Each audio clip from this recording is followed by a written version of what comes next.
Good morning, everyone. My name is Maureen Scallon-Failer. I am the president of the Bloomington Chamber of Commerce, and I'd like to welcome you all here on this beautiful, spectacular fall day. It is just, oh, I love fall. It's just a wonderful time of year. And we all know what fall is. It's back to school as well. And this morning, this program is put on by our Public Affairs Committee with the Bloomington Chamber of Commerce. Let's see, John Stanley, are you here? You're on the committee, correct? Raise your hand. Public Affairs? Yes, okay. But the Public Affairs Committee works on various programming with myself and for the Chamber on very important issues that are taking place in our local community and the overall area, region, and state. So great group. We meet the third Wednesday of the month. Yes, from 8:30 to 9:30. So if you are interested in finding out what is going on in our own backyard, please come. You do not necessarily have to be a committee member, but if you want to come and hear what's going on, it really is a valuable resource for you as a chamber member. We have what the chamber believes is a very, very important issue and a referendum on the upcoming election in November. And it pertains to safe schools and technology. The chamber, and actually Les participates on the board of directors, has embraced education as one of its top priorities moving into the future, and I am very excited about that. We have had several conversations about education being very important to us as we move into the future.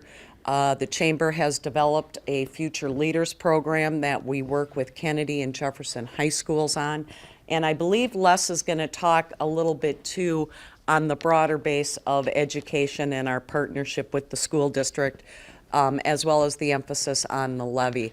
But on the referendum, excuse me. I'm going to turn it over to our partners with the school district. So Les. Good morning, everyone. Morning. Thank you for having me.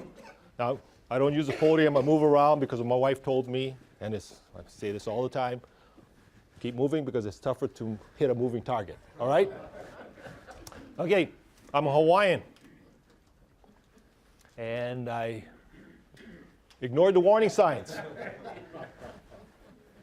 I moved here, and Maureen Scallon-Failer keeps asking me this question. She says, am I a member of this program? And the move here was made easier because of a few things. One is Minnesota's reputation for excellence in education. It even reached Hawaii, all right? And one factor is this. It's the highest that percentage is the highest in the country. High school graduates. That's the value Minnesotans put on education. And when I got here, it was confirmed when I moved my family here. ACT scores, that's the college testing. 8 years in a row, #1 in the country for any state where there's over 50% of students taking that test. That's very impressive. For Bloomington, there's 340 school districts in the state. 32 students had perfect scores, and I believe the perfect score is 36. That means 1 out of every 10 schools had a perfect score student. Last year, Bloomington had 3. No other state had 3. No other school district had 3. The closest was 2. Very impressive. Now, why are we doing such great things here in Minnesota and in our school district? I believe it's because of this. The most powerful force in a democracy is social capital. That's the value of relationships. People working together to build better communities. And that's what you're doing here. You're building social capital, networking, and that's the power of the chamber. Bringing people together to network, to develop relationships with the city, with all different areas, so we can work together to build better communities. That's why we're all here. That's the value of the Chamber of Commerce. And however, resources get depleted. Oil, natural gas, all these things get depleted. They're valuable resources, just like social capital. But unlike those resources, you can replenish social capital. And that's another thing the Chamber does. How many of you attended Heritage Days Festival and Parade? That's drove in. That's great. The Chamber helped. Without the Chamber's help, this thing could not have started, and it wouldn't be as successful as it is today. And it is about networking, bringing people together. And the mission is uniting Bloomington by celebrating Bloomington. That's the reason why we do these things. And that's why all these businesses participate in this program. We have lots of kids in this program. It's all for them to develop this sense of community. All of you grew up with parades, with sense of community, and that's what this thing does. It's so important that we do this. That's what made Minnesota great, and that's what we need to help replenish and keep going, is this thing about people working together to build better communities. And this isn't something I just made up. Carlton did a report on this thing, on social capital. The U.S. Census also tracks and publishes information on social capital, and they rate Minnesota one of the top states with social capital. And that means voting, philanthropy, attending church. Those are all measures of social capital, people getting together to build better communities. And because of that, Minnesota's been leading the way. And these are just a few of the things that Minnesota is a leader in. Very impressive, especially the Fortune 500 companies. Now, we've taken that, and our community has told us that they want us to be educational leaders. That's what they want us to be. We have a tradition of leadership in this state. They want Bloomington to be leaders just like this, so that our students can thrive in this rapidly changing world. That is the mission statement that was crafted by the residents of Bloomington. And I'm going to give you an example of the kinds of leadership we're doing. We have a program called Dimensions Academy. It's for the profoundly gifted student. We draw students from all these areas to attend this program in Bloomington, as far away as White Bear Lake and Osseo.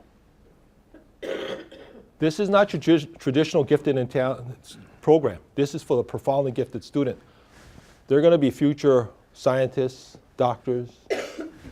That's what this program is all about. There was a demand. We were able to get critical mass so we can specialize in this area. Students from 70 students from other districts. I believe we draw from 15 other districts. Another area we specialized in is early childhood programming.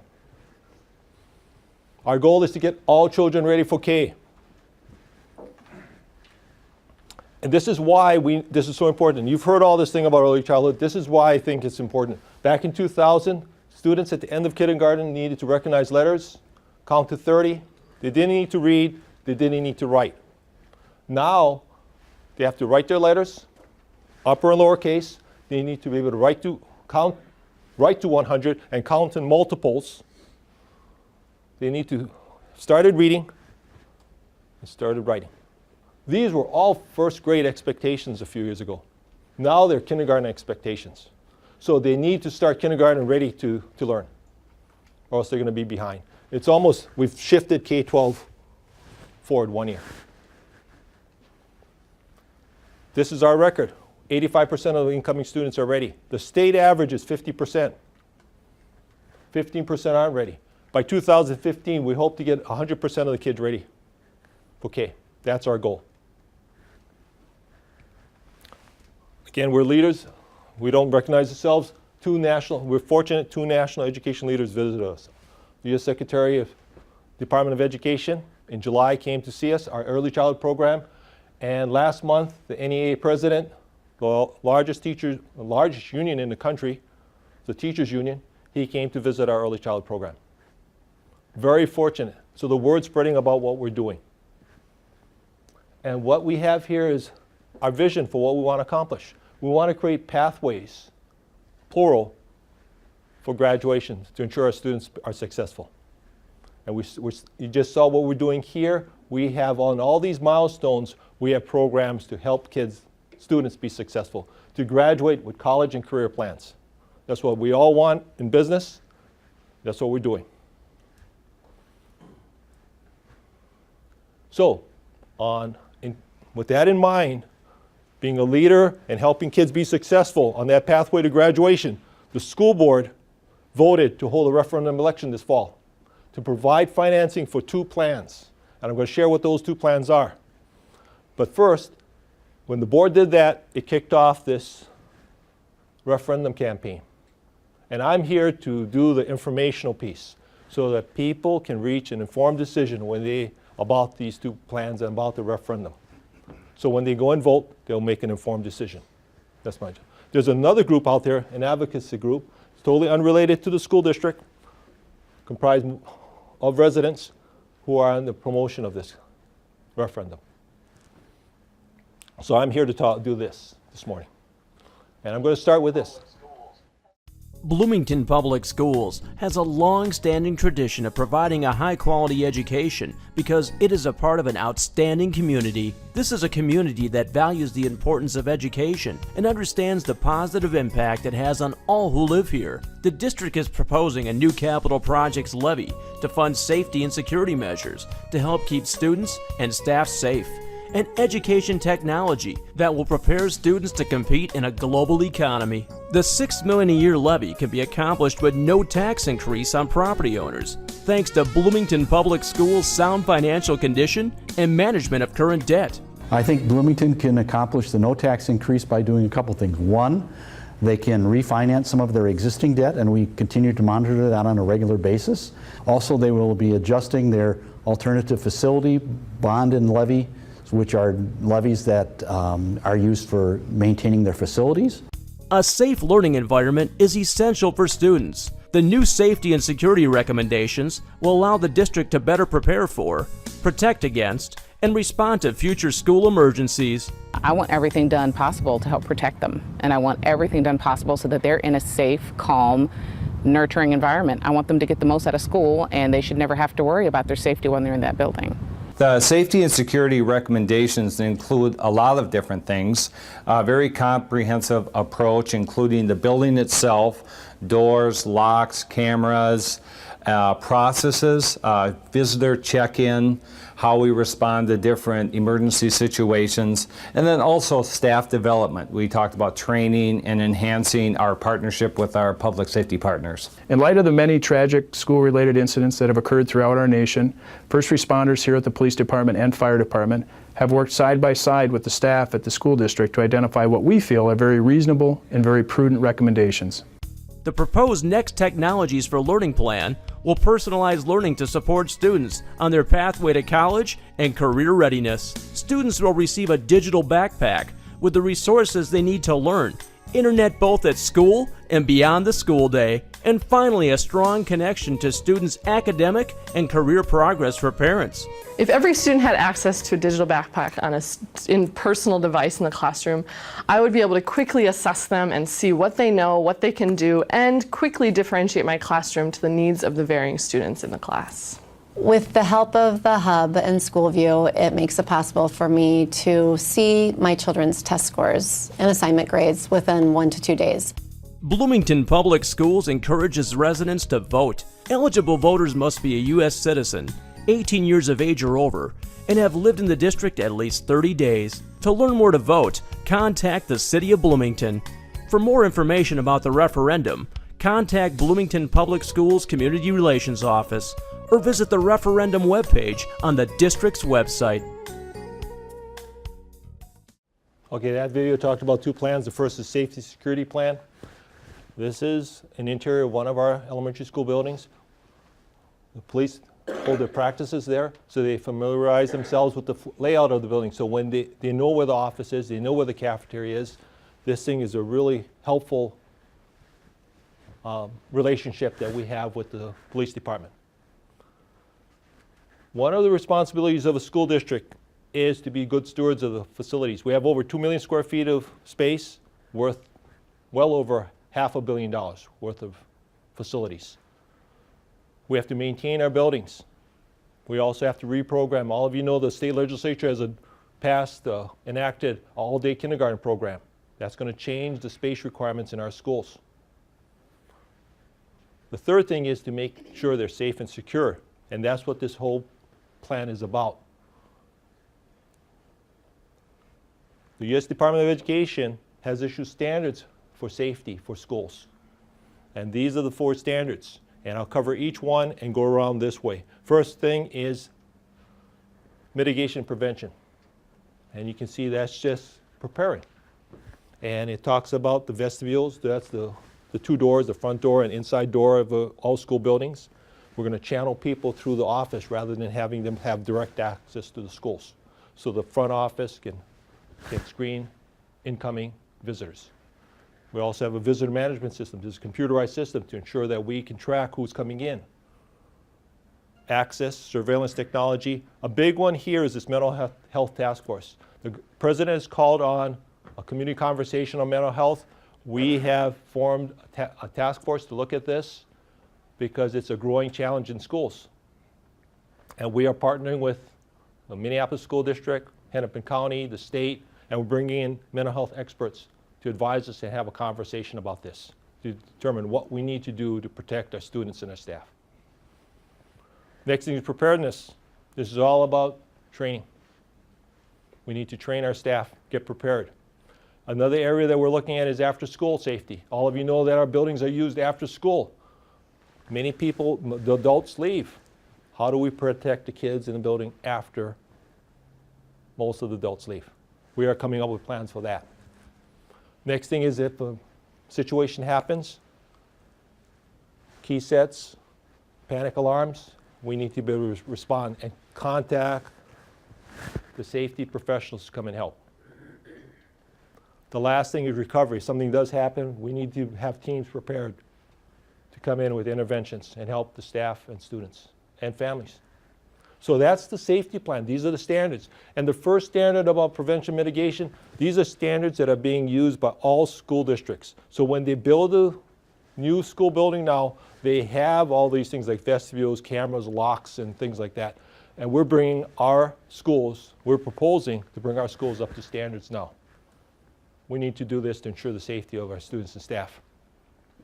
And now I'm going to turn it over to our Director of Technology, John Weisser.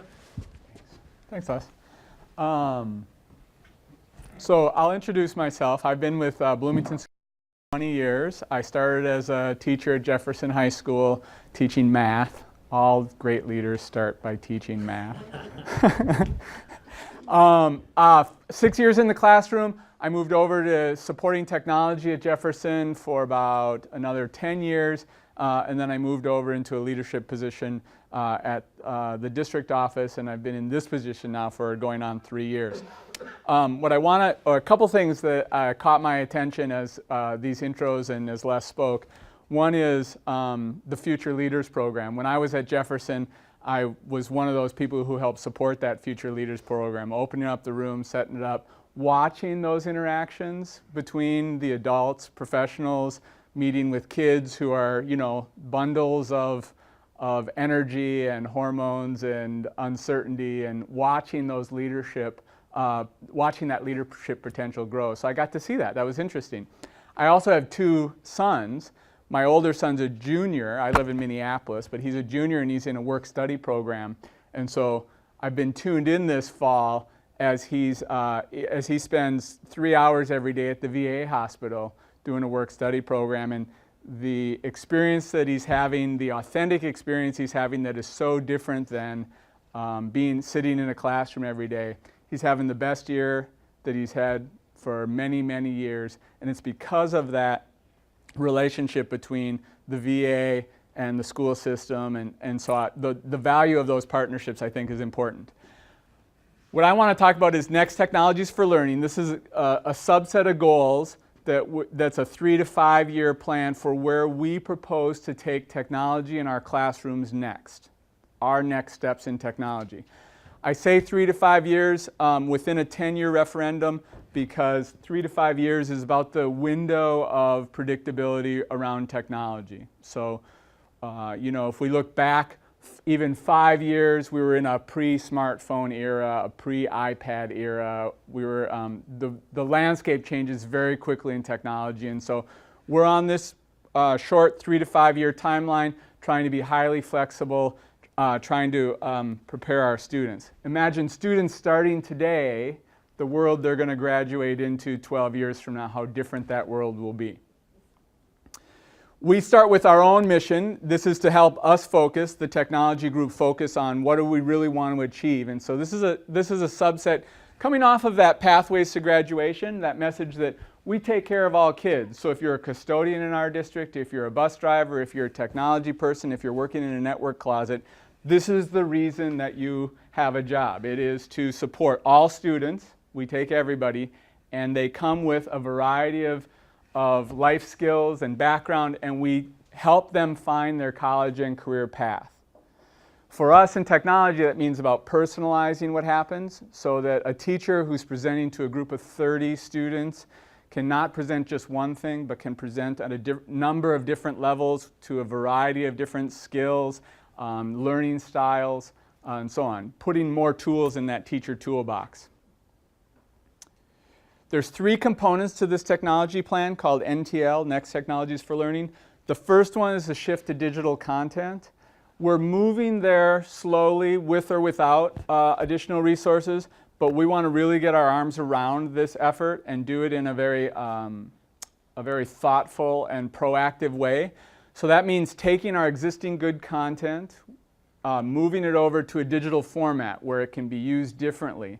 Imagine instead of looking at a 400-page textbook, you have digital content that can be sliced and diced and rearranged by the teacher, and instead of having pictures there can be an inserted video, and instead of having a worksheet at the end of a lesson, you can have an interactive assessment in which students can get immediate feedback. Those are some of the efforts that we're doing in terms of digital content.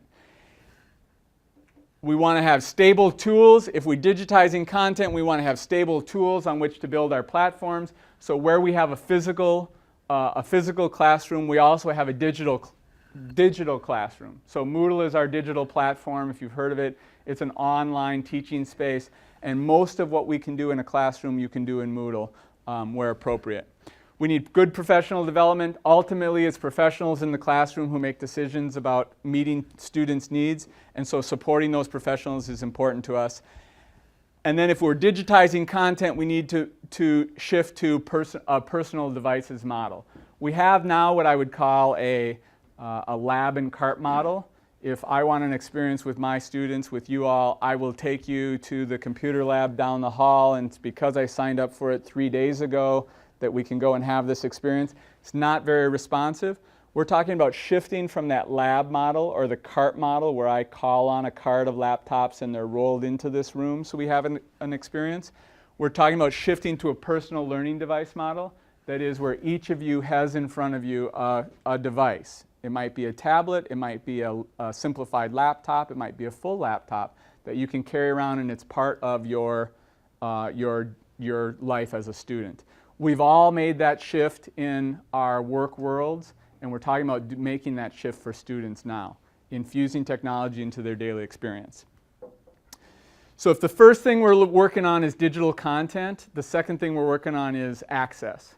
So inside of our buildings, we talk about access in terms of beefing up the infrastructure, moving to an access point in every classroom so that if there's 30 students in this room, they can get access to the internet in a robust way. And then 30 students next door who are also doing the same thing.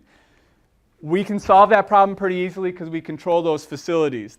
The bigger challenge is community Wi-Fi. What happens when those students go home? So in our surveys, we've asked students and we've asked parents, what is the size of this problem? How many students are going home at night and not getting access to the internet? We're somewhere between a 4% and a 10% problem. That is 4% to 10% of our students go home at night and report back to us that it's difficult or very difficult to get access to the internet. If we're digitizing content, we're working to solve that 4 to 10% problem. It's a variety of options. We talk in education about all, some, and few. So we provide all internet for all students in school. We need some solutions that are in the community to provide for some. And an example of that would be we're partnering currently with Oxborough Library, Hennepin County Library Systems. We've had a few meetings with Oxborough Library to beef up the internet access in their building and create some programming so that all those students who release from our schools at the end of the day have a place, a good, safe place there to continue to do their schoolwork with connectivity.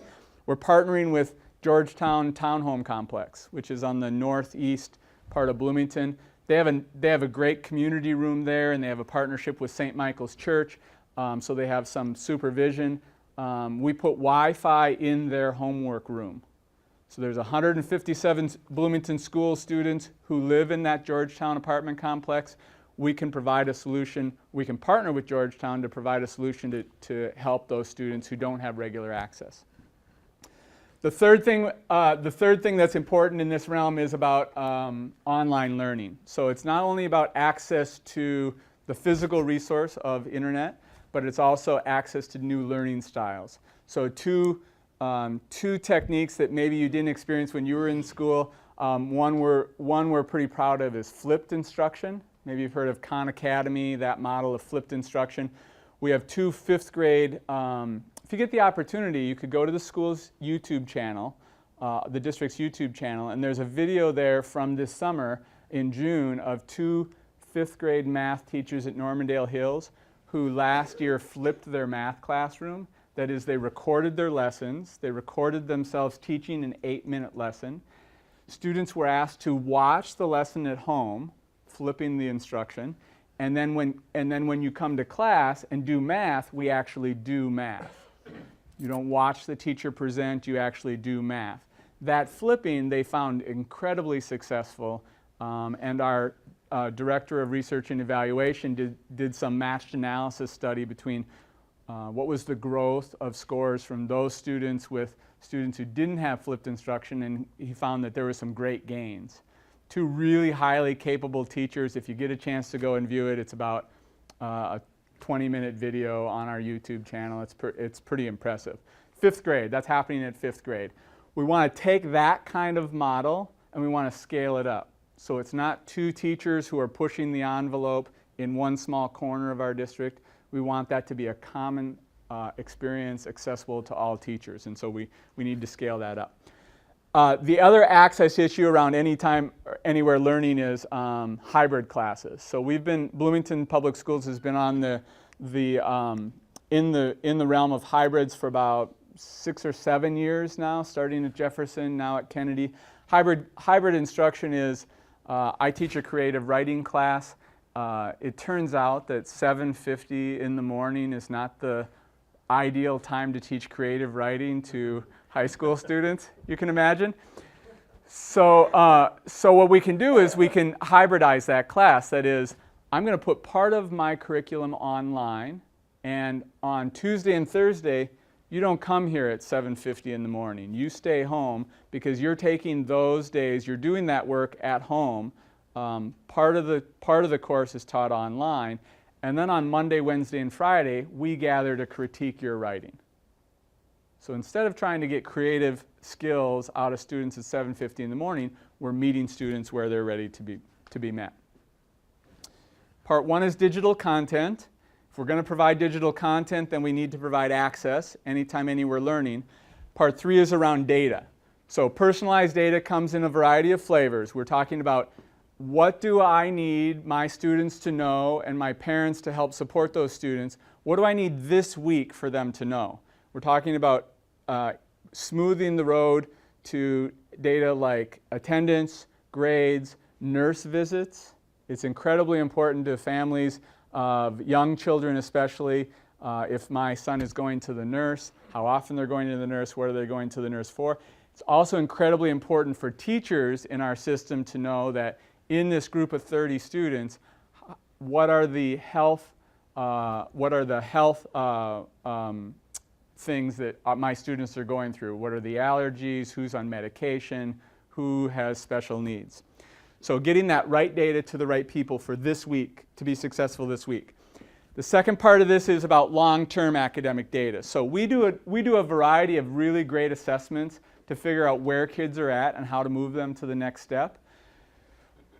Through our research and evaluation director, Dave Heisted, we've mapped what we call the rainbow. And the best analogy I've heard of this map is sort of the pediatrician's growth chart.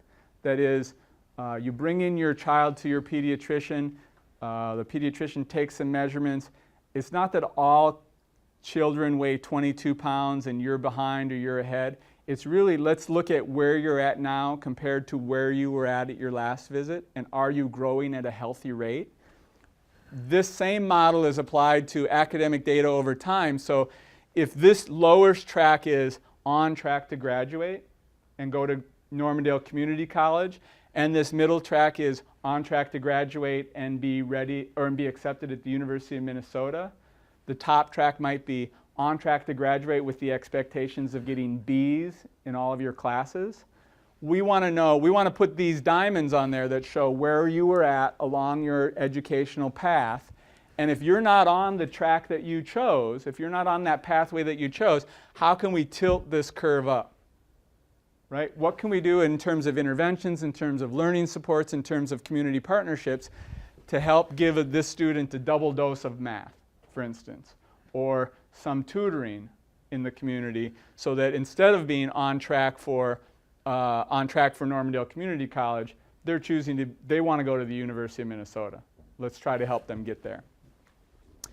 And then the third part of this endeavor is about goal tracking. So it's not only about the academic process, it's also about helping understand what students want to do with their lives. What are their passions?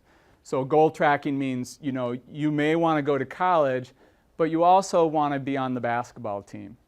How can we identify what you want to do and help you achieve that goal?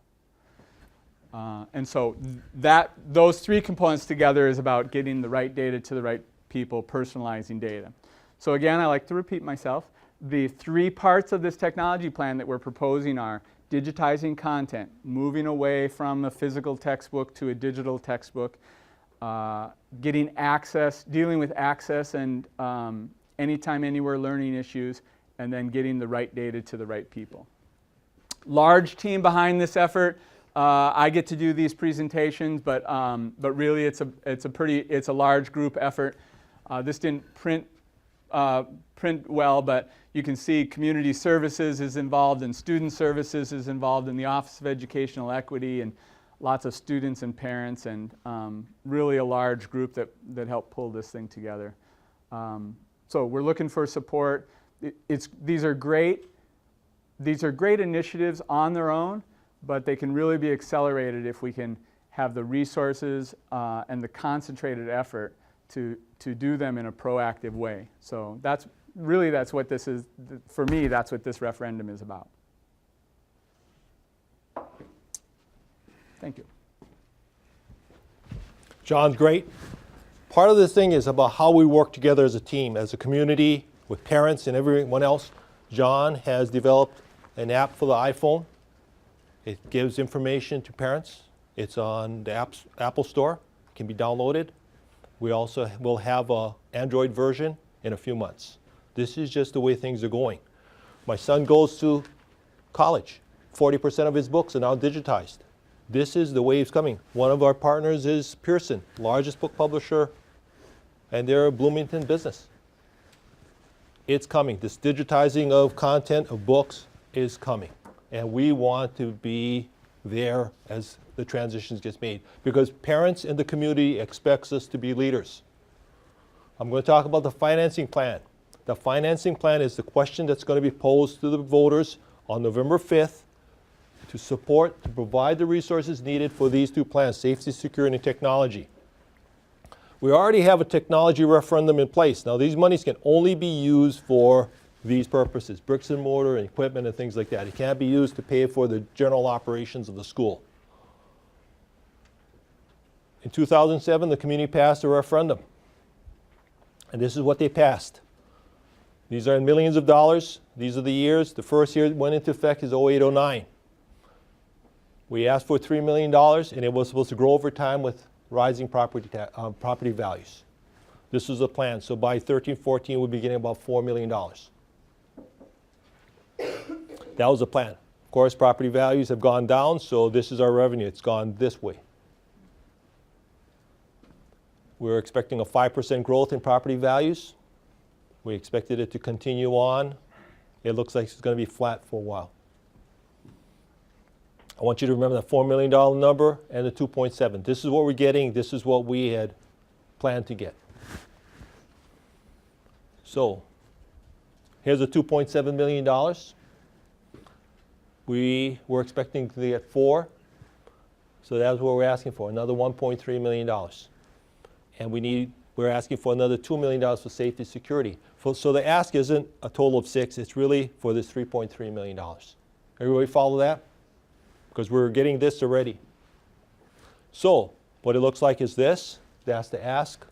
It's going to go like this for 4 years to put in all the improvements that I talked about for safety security, and then it's going to go up to here, and it's a 10-year request. The monies here are for continued training and maintenance on the equipment that we install. Now let's compare other districts that passed technology referendums. And here's the districts that are close to us. This is Hopkins. They have about $900, and we're at $269. This is from the 2007 referendum. Richfield's at $317. If we pass, if the voters approve our referendum requests this fall, we will go to $408. Richfield has a question out this fall too. They will go to $524. So I think this speaks for itself. So let's talk about this no tax increase thing that we've talked about. We need $3.3 million a year to finance these plans. We believe that we can do this without increasing the levy in this area. And in fact, we've done it. The board approved the levy for this fall, a preliminary levy for this fall a week ago that will provides additional $3.3 million without increasing the levy in this category. Now this category is the monies that are used for technology, for our facilities, for our debt service. That's this area. There are other levies and other factors not within our control that may increase property taxes, such as shifting property values. There's operating referendum monies. So we are saying that we can come up with the $3.3 million that we have without increasing property taxes, just on this category alone. But there are other factors that may increase property taxes. All right? Now I have some good news about the community. I want to return to the community. The Futures Leaders Program. Business and marketing students from Jefferson and Kennedy. And the purpose here is to provide mentorship. Chamber members provide mentorship. This is so important. And I want to thank the Chamber and all of you for helping do this. It's making a difference in our students' lives. I want to talk about our community. BAA is the largest all-volunteer sports program in the country. Our fire department is the largest all-volunteer fire department in the country. We have a food service department volunteer program that is the top in the country. I don't know how many of you know Debbie Belfry. She's our head of our volunteer program. We have the model volunteer program in the state. So what I'm saying here is that, remember I talked about social capital, people getting together to make a difference? That's what Bloomington is all about, volunteerism. And that's why we have robust business partnerships. So I appreciate everybody coming in, helping, providing mentorship, internship opportunities, helping out in our schools. It makes a difference when we work as a team. This gentleman here, he visits places throughout the country. He works for the Annie E. Casey Foundation, a foundation that works to help improve the lives of children throughout the country.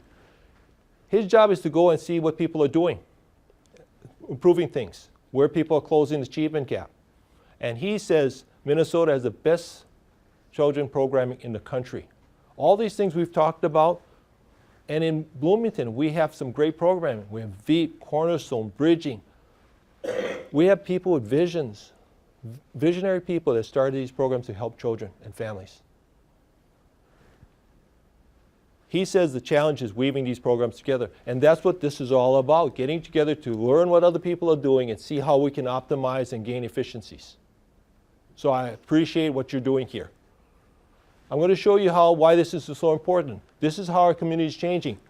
97, I'm going to show you Valley View Elementary School. The red is the poverty percentage.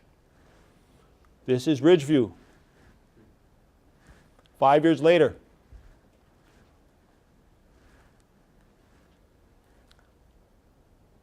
That's the challenge that we have.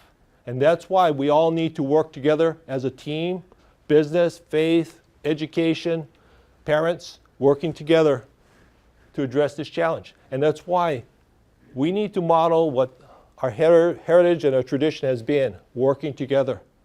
That's what made Minnesota great. And if we can replenish social capital, keep things going, we can keep the tradition of excellence in education going. And that's what the future is.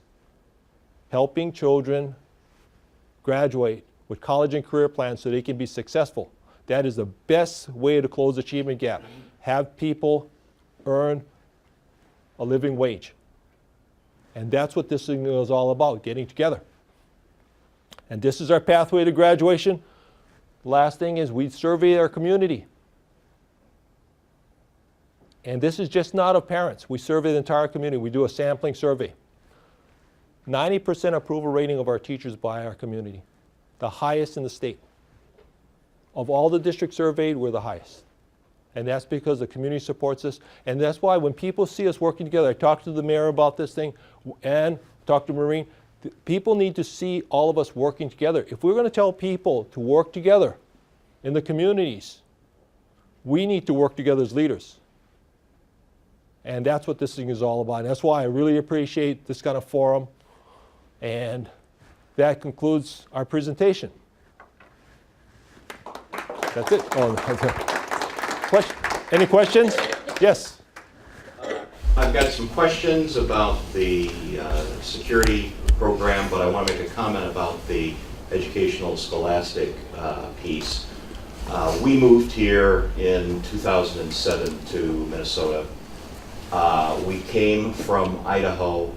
Our daughter had gone into a brand new high school the year before we came.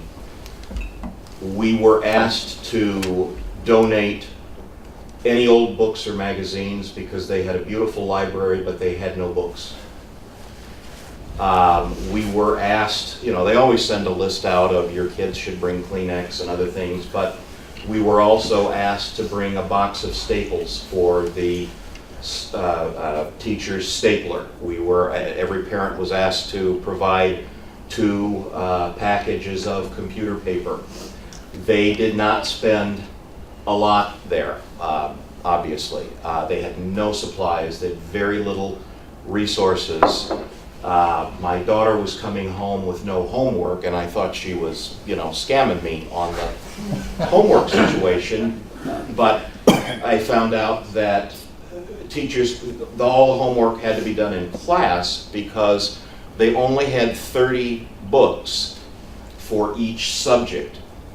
And when you've got 180 students that have to go through, you know, 5 history classes, with the 30 books, the books can never leave the classroom, that stay in the classroom. So time was given in class for them to do homework, and it not only was it not educationally enriching, it was also not very fulfilling for the students as well. And after we moved here, one of the things I noticed immediately is their mental health improved because they were in a much more engaging, enriching atmosphere. And both of my daughters, by the time they reached their sophomore year in high school, they knew what they wanted to do for a career. I wasn't sure what I wanted to do as a career by the time I was a senior in college. So for them to know and be able to start planning at that standpoint was just mind-boggling to me. So the investment to make in education is paramount, you know, not only for us as a nation, but for the individual well-being and welfare of your children and the community. So anything that can be done there, certainly everyone should support, and we can't depend on governmental handouts to get us everywhere we need. Now, my questions, because I do have questions, on security. The security mission for elementary schools is different for high schools. Elementary school violence is generally, well, not generally, I can't think of a situation where it's not been perpetrated by an outsider. So your access control is very, very important there. And you talked about locks and the visitor management system and computers and all of that. Once you get to high school, the risk is primarily internal. So when you're talking about the plan for high school, will it involve training for staff and parents on what the behavioral warning signs are that they should be looking for in students and children? That's the work of the mental health task force. That's exactly what they'll be doing. Okay. And the follow-up on that is, and I'm sure that probably the answer is the same, will there be plans for a coordinated intervention effort involving the school, the parents, and the mental health factions? That's the feedback I'm getting so far from that task force. They've had 2 meetings. They need to engage the parents. It's all about parent engagement. We can't do it alone. Robert? Hey. I'm sorry. Oh, I'm sorry. Yeah. I've talked too much. Oh, okay, thank you.